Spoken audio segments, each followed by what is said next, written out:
जय माता दी सभी को। जय माता दी गुरु माँ। मैं जय माँ भद्रकाली कालका माँ की बेटी बिलंदपुर दरबार से सभी को महाशिवरात्रि की बहुत बहुत शुभकामनाएं। हर हर महादेव।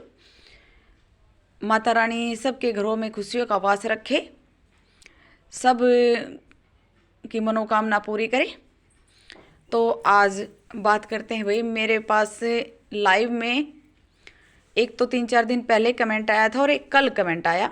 मैं रुक नहीं पाई वीडियो बनाए बिना, तो आज मैं वीडियो बना रही हूँ उसके ऊपर। 2-3 दिन पहले कमेंट था कि माँ, अगर सास विधवा हो तो करवा चौथ पर जो हम पूजन करते हैं वो सास को दे सकते हैं कि नहीं दे सकते। और कल कमेंट था कि अगर कोई विधवा है तो क्या वो भोले बाबा की पूजा कर सकती है, व्रत रख सकती है या नहीं रख सकती है। तो दोनों में चीज़ क्या कॉमन है? विधवा। तो भाई मैं क्या बोलूँ, जो ये रूढ़ी है, जो ये तथ्य है, इसके ऊपर मैं क्या बताऊँ आपको कि मुझे मतलब ये बात सुन के कितना दुख हुआ, वो मैं बयान नहीं कर सकती। क्योंकि आज के जनरेशन में भी ऐसे ऐसे सवाल उठ रहे हैं। पहली बात तो जिसने ये सवाल किया कि माँ क्या विधवा सास है उसको दे सकते हैं, तो बेटा इस बात का ध्यान करो कि आप जिसके नाम का व्रत कर रहे हो ना, वो उस विधवा ने ही पैदा किया है। जो आपका सुहाग है, जो आपका पति है, वो उसकी माँ है। आप उस चीज़ को क्यों देख रहे हो? आप उस पॉजिटिव तथ्य को क्यों नहीं देख रहे कि जिसके नाम का आप फास्ट रख रही हो, जो आपके पति हैं, वो उनकी माँ है, उनको जन्म देने वाली है, तो आप एक माँ को दे सकते हो।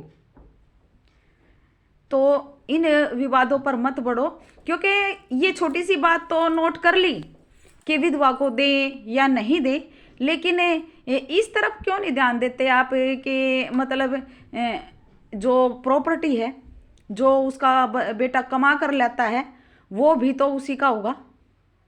जहां आप रह रहे हो वो घर भी तो उसी का होगा। आपको उस घर में लाने वाली भी तो वही होगी, उस घर में आपको बसाने वाली भी तो वही होगी। वो तो भगवान की मर्जी है, वहाँ किसी की नहीं चलती कि उसके साथ ये हो गया। लेकिन जो हम इन रूढ़िवादी तथ्यों को अपनाने की कोशिश करते हैं कि विधवा है इसको नहीं देते, ये बिल्कुल गलत है। अगर आप उसको नहीं देते तो उसकी हर चीज़ त्याग दो, हर चीज़ त्याग दो। उसकी प्रॉपर्टी को क्यों नहीं छोड़ देते आप कि एक विधवा की प्रॉपर्टी है, ये एक विधवा का बेटा है। तो ये बातें मैटर नहीं करती। आप ये देखिए कि आज मैंने जिसके नाम का व्रत रखा है, जिसके नाम से मैं इस घर में हूँ, उसको इस दुनिया में लाने वाली वो उसकी माँ है। और रही बात दूसरी कि क्या महादेव का व्रत रख सकते हैं या महादेव का पूजन कर सकते हैं, महादेव को जलाभिषेक कर सकती हैं विधवा औरतें? कर सकती हैं, बिल्कुल कर सकती हैं। कहाँ लिखा है कि विधवा औरत पूजा नहीं कर सकती, जलाभिषेक नहीं कर सकती, भक्ति नहीं कर सकती? ऐसा कहीं नहीं लिखा। ना भक्ति को ऐसे भागों में बांटा गया है। ये हमारा समाज है जिसने इन तथ्यों को उठाया है, इन रूढ़ियों को चलाया है। ऐसा कहीं भी नहीं लिखा। भगवान की दृष्टि में उसके सारे बच्चे बराबर हैं। और मेन बात, ये उंगली औरत की तरफ ही क्यों उठती है कि ये विधवा है? उस आदमी की तरफ क्यों नहीं उठती जिसकी वाइफ एक्सपायर हो चुकी है? उस पर तो ऐसी कोई रीति, ऐसी कोई रूढ़ी लागू नहीं होती। तो भाई आज के मतलब जितने बच्चे आगे बढ़ चुके हैं, तो इन बातों को भी समझने की कोशिश करो, इन तथ्यों को भी समझने की कोशिश करो, उस इंसान की भावनाओं को समझने की कोशिश करो जिसके बारे में आप ये बोल रहे हो कि उसके अंदर भी मतलब भावनाएं हैं, इच्छाएं हैं, आशाएं हैं, आप लोगों के साथ उसके जुड़े हुए रिश्ते हैं। एक इंसान के चले जाने से जो दूसरा इंसान है उसका जीवन खत्म नहीं होता, उसको हर चीज़ की ज़रूरत है। कई बार मैंने देखा है, देखो हम तो अपनी फैमिली में ये चीज़ें अलाउड नहीं करते। मैं तो किसी भी मतलब फंक्शन में इन चीज़ों को अलाउड करती ही नहीं कि ये विधवा है और इसको यहाँ से हटा दो, इसको वो कर दो। नहीं, मैं बिल्कुल बराबर रखती हूँ अपने परिवार में।